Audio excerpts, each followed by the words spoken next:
بسم اللہ الرحمن الرحیم۔ السلام علیکم دوستو، آگے بڑھنے سے پہلے اگر ہو سکے تو لائک اور سبسکرائب کا بٹن ضرور دبا لیں، شکریہ۔ آہو پکار کے علاوہ کچھ نہیں بچا، سیلاب متاثرین پھٹ پڑے فوری مدد کے، ان کے پاس نہ سر چھپانے کے لیے کوئی خیمہ ہے نہ کھانے کے لیے کوئی چیز۔ بدترین حالات سے نمٹنے والے پینے کے صاف پانی کے لیے بھی ترس رہے ہیں۔ ڈالر باہر بھیجنے کے لیے اسٹیٹ بینک کی پیشگی منظوری لازمی قرار، ڈالر کی ایکسپورٹ کرنے والی ایکسچینج کمپنیاں اپنے ایکسپورٹ کی حد بتانے کی پابند ہوں گی۔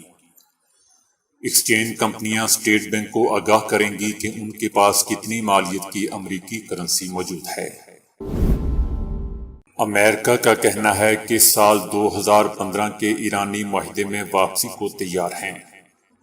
امریکی صدارتی محل کی ترجمان کا کہنا ہے کہ ہم ایرانی جوہری معاہدے JCPOA میں واپسی یا عدم دونوں صورتوں کے لیے تیار ہیں۔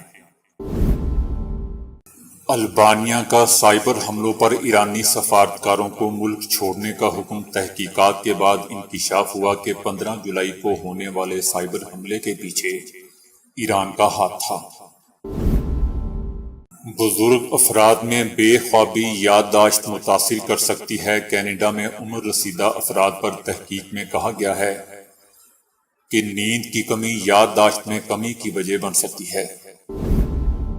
جنوبی کوریا میں سمندری طوفان نے تباہی مچا دی، 10 اموات، 7 افراد پارکنگ ایریا میں پانی بھر جانے کے باعث ڈوب کر مارے گئے۔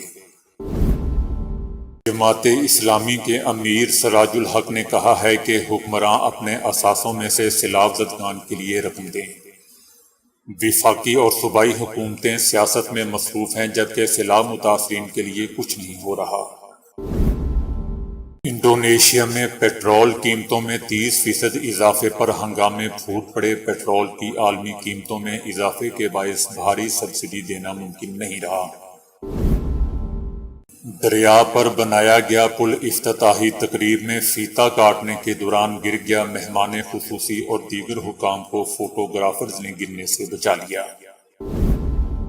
بابر اعظم نے T20 میں نیا ریکارڈ بنا ڈالا، قومی کپتان سب سے زیادہ طویل عرصے تک ٹاپ پوزیشن پر رہنے والے واحد بلے باز بن گئے۔ بھارت میں دریا کا پانی خشک ہونے پر قدیم مسجد نمودار ہوگی، مسجد 1985 کو ڈیم بننے کی وجہ سے زیر آب آ گئی تھی۔ ایشیا کپ میں بھارت کے فائنل کھیلنے کی آخری امید، افغانستان کی ٹیم پوائنٹس ٹیبل پر اگر مگر کی صورتحال۔ خاتون جج کو دھمکی دینے پر عمران خان کا اظہار افسوس، نیا جواب جمع کرا دیا، ان کا کہنا تھا کہ میرے الفاظ غیر ارادی طور پر منہ سے نکلے۔ شیخ رشید احمد کا کہنا ہے کہ مہنگائی اور بے روزگاری کا طوفان بے شرم حکمرانوں کے لیے درس عبرت بنے گا۔ شیخ رشید احمد کا مزید کہنا تھا کہ عمران خان کے خلاف ایک دن میں 12 پریس کانفرنسیں بے وقوف حکومت ہی کر سکتی ہے۔ جدید تحقیق سے ادرک کے مزید فوائد دریافت، ادرک غنود کی بد ہضمی، تھکاوٹ دور کرنے اور جوڑوں کی تکلیف دور کرنے کا بہترین علاج بھی ہے۔ خاتون نے بیٹی سے زیادہ نمبر لینے والے لڑکے کو زہر پلا کر ہی مار دیا، خاتون کا کہنا تھا کہ لڑکا ہمیشہ پہلی پوزیشن ہی لیتا تھا اس لیے حسد میں زہر دے دیا۔ وزیر اعلیٰ پنجاب پرویز الہی کا کہنا ہے کہ فوج کے خلاف باتیں کرنے والے قوم اور دین کے دشمن ہیں۔ آرمی چیف کی کوششوں سے عمران خان کی جمہوری حکومت چلتی رہی۔ خواجہ آصف کا کہنا ہے کہ عمران خان کی کرپشن کی تحقیقات ہو رہی ہیں، معاملات فارن فنڈنگ سے بھی بہت آگے جا چکے ہیں۔